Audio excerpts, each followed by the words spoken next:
Equality, equity, these are not values that were really high on the former president's priority list. But now we have a new president, and perhaps we have an opportunity for some progress in these areas. But how likely is that, and what forms would it actually come in? We're very lucky to be joined on the show today by political strategist and racial equity expert, Adjoa Asamoah. Welcome to the Damage Report. Thank you so much for having me. It's a pleasure to be with you today. We're very glad to have you on. And we wanted to start off with a little bit of definitional work. So equality and equity, how are these related? How are they different?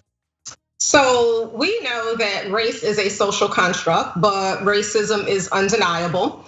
And we must be very intentional about eradicating it. Racial equity acknowledges and seeks to right those historic wrongs.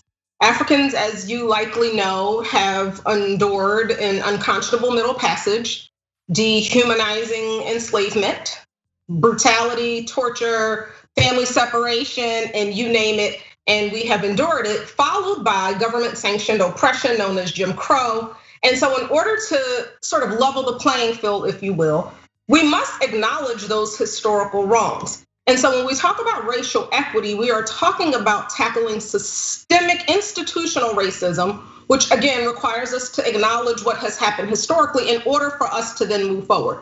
In short, equality means essentially giving everybody the same thing. But if we're trying to, for example, see over a fence and you're taller than I am, and we give each other, we are both given the same size stool, well, then it's just continuing to perpetuate the inequity. So it would require us to give me the stool that I need to see over the fence while giving you the same thing. So you talked about some of the history that's led us to where we're at right now.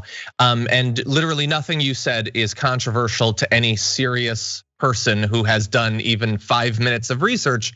And yet there are a lot of people, some with very large audiences in media, some are politicians who don't really seem to agree on much of that, or at the very least, they don't agree on what it means. Like, sure, slavery happened, but they seem to have this interesting idea of what it was actually about.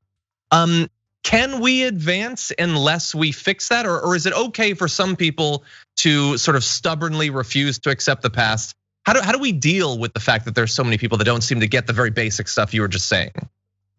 Well, you're not gonna be able to convince everybody that racial equity is the way to go. Unfortunately, when you are on the receiving end of privilege, you think that somebody else advancing means that you by default are, have something taken away. So we should start from the basic premise that not everybody understands racial equity or seeks to advance it. However, what we know is that in order for us to truly be a more just society, we are going to have to think about this in the context of equity versus equality in order for us to actually progress and to ensure that liberty and justice for all is actualized. So not everybody is gonna agree. It doesn't require agreement. It requires us to be intentional about advancing racial equity. So I certainly want to talk about some of the different forms that could take some things that might be done. But before that, just to lay the groundwork, we now have Joe Biden, Kamala Harris, that's the new administration. Based on what you've seen, what you've been exposed to, how much of this does that administration understand? Are they right there with you on what we need to understand and what we need to do? I would argue yes. I think that we all saw that the Biden-Harris administration has made a significant, noteworthy down payment on advancing racial equity. Day one, there was an executive order, I should say, to advance racial equity that required government agencies to review their plans to ensure that there were policies and procedures that actually advance racial equity. We saw that our new president rescinded the 1776 commission, which essentially seeks to whitewash, history and make enslavement seem like it was a necessary evil. We also saw our current president reverse the order that banned training around racial equity, diversity, and inclusion. So I would say yes. One thing that I was proud to work on, and I'm not speaking on behalf of the administration, but I did have the pleasure of working on the campaign, was there were racial equity plans embedded throughout all of the policies. And so with that, I would say yes, we are certainly on the right road to advancing racial equity. And I know during the primary, Joe Biden was criticized pretty heavily on some topics in terms of past policy that he's championed that ties in this area. Obviously, his support for the crime bill, some other things like that. Do you feel like, based on your experience with the team, that he has actually learned, that he's brought in people that really do understand this issue? I think that this administration will in fact advance racial equity. Again, I talked about the executive order, one of multiple executive orders that have already been signed that serve as a down payment on it. Now, I'll be just candid. I think there's lots more to go, and I don't think that anyone would argue that that's not the case. But in terms of being not even a full 2 weeks in, I think that there has been an intentional effort to make good on those promises. And I think with the rescission of those executive orders that were, rooted essentially in this concept that racial equity does not matter, I think that we're moving in the right direction. So yes, I do. Okay.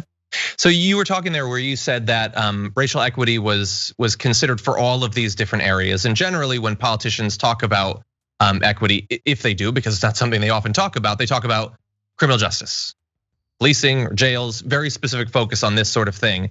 What are some other major areas that you think we need to be thinking about, and we need to be thinking about through the lens of the quest for equity?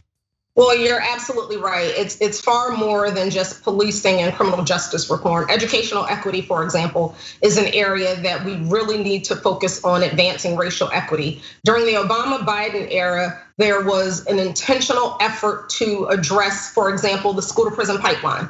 There was a joint Dear Colleague letter that was issued by the Department of Justice as well as the Department of Education, warning school districts about suspending Black and brown children in ways that were disproportionate. Essentially, we saw Betsy DeVos come in and rescind those, that the progress that was made, and said that that's not really a thing. And so educational equity, for one example, economic justice is key. We also have the need to ensure that we are removing barriers where access to educational attainment, unencumbered access, for example, to quality and affordable healthcare. And then also acknowledging that we need economic empowerment. So those are just some of the areas in which we need to be thinking about as we work towards advancing racial equity. Okay, and certainly, these are a lot of incredibly consequential areas. We'll certainly be watching.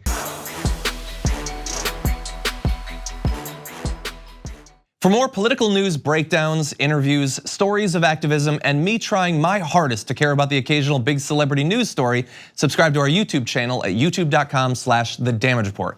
And you can ring the bell wherever it is so you don't miss anything.